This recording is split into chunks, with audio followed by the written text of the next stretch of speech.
Hello Celtics fans, subscribe to the channel so you don't miss Celtics first-hand news and leave your like to strengthen the channel. The Celtics have one final roster spot still open as they come out of the All-Star break and into the final stretch run of the season. While the Celtics rotation, when fully healthy, is rock solid with their top rotation players, they're still looking for some wing depth. Boston traded for Mike Muscala at the deadline as it elected to shore up its front court depth by getting the former Thunder big man.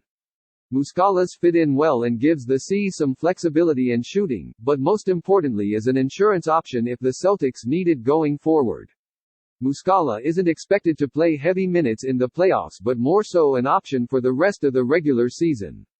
Whoever the Celtics end up picking up for the 15th spot will be in a similar role as Muscala. The C's won't need him to play extended minutes in the playoffs, but more soak up backup minutes for Jason Tatum and Jaylen Brown. It's why Boston president Brad Stevens said it's a balance between finding a guy who can play but doesn't necessarily need to see the court. But the Celtics are going to fill that 15th roster spot, according to co-owner W.Y.C. Grossbeck. Some of the Celtics' potential options have already been signed elsewhere, whether that's guys like Danny Green, Cavaliers, Terrence Ross, Suns, and others. But there are at least a few notable names who the C's could sign in the coming days or weeks. We're looking at buyout candidates and free agents, Grossbeck said. I'd be very surprised if we went into the playoffs with an open roster spot, don't think that's going to happen. Ellipsis. All those things are in process, but no, we're not saving roster spots for a rainy day. We just gotta find the right fit. Leave your like on this video to keep up to date with everything that happens at Celtics. Thanks. Continuing, here's a look at 4 potential buyout market options for the C's in the coming days.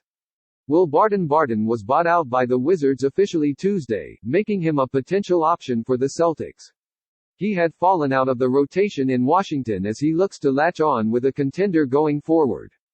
Barton averaged 7.0 points on 38.0% three-point shooting with the Wizards, and for an insurance option, could be one of the Celtics' best options still left. But Barton falls into that spot where he could be looking for a bigger role with a playoff contender. It's why a guy like Green signed with the Cavaliers, as the veteran could crack the rotation compared to a strong Boston roster. But if Barton, 32, wants a shot at a ring, signing with the Celtics could be his best option, even if playing time won't necessarily be there every night and in the playoffs. Stanley Johnson, the former top 10 pick, was waived by the Spurs and he's looking to still stick in the league. Johnson was productive in his limited time with the Spurs, playing in 30 games and averaging 5.8 points, 3.2 rebounds and 2.2 assists per game. Johnson won't give too much offensive production, but he's a solid defender. His length and athleticism are also a plus for a backup wing option.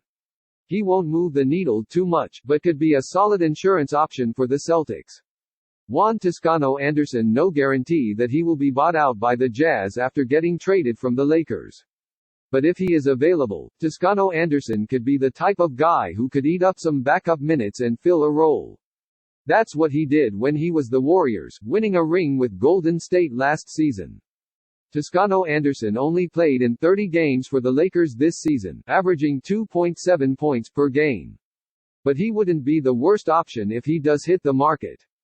John Wall likely not an option considering the Celtics are set at guard as that's one of their deepest positions. But Wall is looking for a new home as he won't stay with the Rockets after getting traded from the Clippers. Wall averaged 11.4 points, 2.7 rebounds and 5.2 assists in 34 games in Los Angeles, but the fit wasn't there as the Clippers elected to move on. But Wall wouldn't make too much sense for the Celtics on the buyout market. Put your opinion in the comments as it is very important for Celtics. I update you at any time with the latest news from Celtics.